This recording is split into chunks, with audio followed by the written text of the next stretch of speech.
ഡൽഹിയിലെ കേരള ഹൗസിൽ നാടകീയ രംഗങ്ങളാണ് കഴിഞ്ഞ ദിവസങ്ങളിൽ അരങ്ങേറിയത്. എം.വി. ഗോവിന്ദനെ ചങ്കിടിപ്പ് കൂട്ടുകയാണ് ഇ.പി. ജയരാജൻ. കണ്ണൂരിലെ CPM നേതാക്കൾക്കിട്ട് ഒന്നാം തരം അടികൊടുത്തു അങ്ങ് ഡൽഹിയിൽ ഇ.പി. ജയരാജൻ. എന്താണ് ഇ.പിയുടെ നീക്കമെന്ന് വീക്ഷിച്ച് പിന്നാലെ പായുകയാണ് പാർട്ടി സെക്രട്ടറി. വിവാദങ്ങൾക്കിടയിൽ കേരള ഹൗസിലെത്തി മുഖ്യമന്ത്രി പിണറായി വിജയനുമായി കൂടിക്കാഴ്ച നടത്തിയ ഇ.പി. ജയരാജൻ നടന്നത് സാധാരണ കൂടിക്കാഴ്ചയാണെന്നും കഴിഞ്ഞ ദിവസം കണ്ടിരുന്നുവല്ലോ എന്നാണ് മാധ്യമങ്ങളോട് ചോദിച്ചത്. LDF കൺവീനർ സ്ഥാനത്തു നിന്നും നീക്കിയതിനു പിന്നാലെ CPM സംസ്ഥാന സെക്രട്ടേറിയറ്റ് യോഗത്തിൽ നിന്നും അതുപോലെ ചടയൻ ഗോവിന്ദൻ അനുസ്മരണ ചടങ്ങിൽ നിന്നും ഇ.പി. വിട്ടുനിന്നിരുന്നു. കഴിഞ്ഞ സെക്രട്ടേറിയറ്റ് യോഗത്തിൽ വെച്ചാണ് കൺവീനർ സ്ഥാനത്തു നിന്നും ഇ.പിയെ നീക്കിയത്. യോഗത്തിന് ശേഷം സംസ്ഥാന സമിതി യോഗത്തിൽ പങ്കെടുക്കാതെ ഇ.പി. ജയരാജൻ കണ്ണൂരിലേക്ക് പോയിരുന്നു.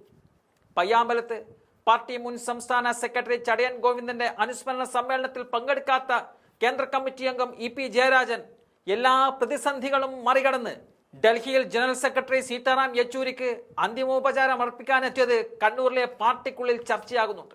തനിക്ക് വിലക്കേർപ്പെടുത്തിയ ഇൻഡിഗോ വിമാന കമ്പനിയുമായി 2 വർഷക്കാലമായി പിണക്കം തുടരുന്ന ഇ.പി. ഇതൊക്കെ മാറ്റിവെച്ചുകൊണ്ടാണ് ഡൽഹി ടിക്കറ്റ് ഒപ്പിച്ചത്. നേരത്തെ ആയുർവേദ ചികിത്സ കാരണമാണ് ഇ.പി. ജയരാജൻ ചടയൻ അനുസ്മരണ സമ്മേളനത്തിൽ പങ്കെടുക്കാത്തത് എന്തായിരുന്നു CPM കണ്ണൂർ ജില്ലാ സെക്രട്ടറിയായ M.V. ജയരാജൻ മാധ്യമ പ്രവർത്തകരുടെ ചോദ്യങ്ങൾക്ക് പ്രതികരിച്ചത്. എന്നാൽ അത്തരമൊരു ചികിത്സ നടത്തുന്നതായിട്ടുള്ള വാർത്ത ഇ.പി. നിഷേധിക്കുന്നതായി അടുത്ത വൃത്തങ്ങൾ വ്യക്തമാക്കിയിരുന്നു. കാലാകാലങ്ങളായി ഇ.പി. ജയരാജൻ കോട്ടക്കലിലെ ആയുർവേദ ചികിത്സ എടുക്കാറുണ്ടെങ്കിലും അത് സെപ്റ്റംബർ മാസത്തിൽ അല്ല എന്നതാണ് വിശദീകരണം. പാർട്ടി കണ്ണൂർ ജില്ലാ സെക്രട്ടറിയുടെ ആയുർവേദ ചികിത്സാ വിശദീകരണം TV-യിലൂടെ കേട്ട് ഇ.പി. ജയരാജൻ പൊട്ടിച്ചിരിച്ചുവെന്ന റിപ്പോർട്ടുകളും പുറത്തു വന്നിട്ടുണ്ട്.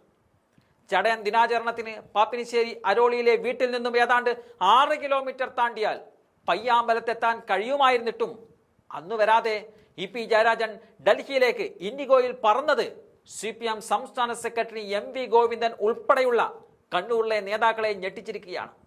എന്നാൽ ഇതിനൊക്കെ കൃത്യമായ ഉത്തരങ്ങളാണ് ഇ.പി. നൽകുന്നത്. പ്രിയ സഖാവിന്റെ ഭൗതിക ശരീരം ഒരു നോക്ക് കാണുന്നതിനായി താൻ എടുത്ത ഉഗ്ര പ്രതിജ്ഞ കാറ്റിൽ പറത്തിയ ഇ.പി. ജയരാജൻ പറഞ്ഞത് ഇൻഡിഗോയുമായുള്ള പ്രശ്നത്തെക്കാൾ വലുതാണ് സീതാറാം യെച്ചൂരി എന്നതാണ്.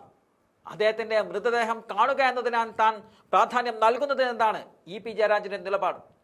ഇപ്പോൾ ഡൽഹിയിൽ ഓടിയെത്തിയ ഇ.പി. ജയരാജൻ ഇനി നാളെ മുതൽ പാർട്ടി പരിപാടികളിൽ പങ്കെടുക്കാൻ കാണുമോ എന്നതാണ് ഏവരും ഉറ്റുനോക്കുന്നത്.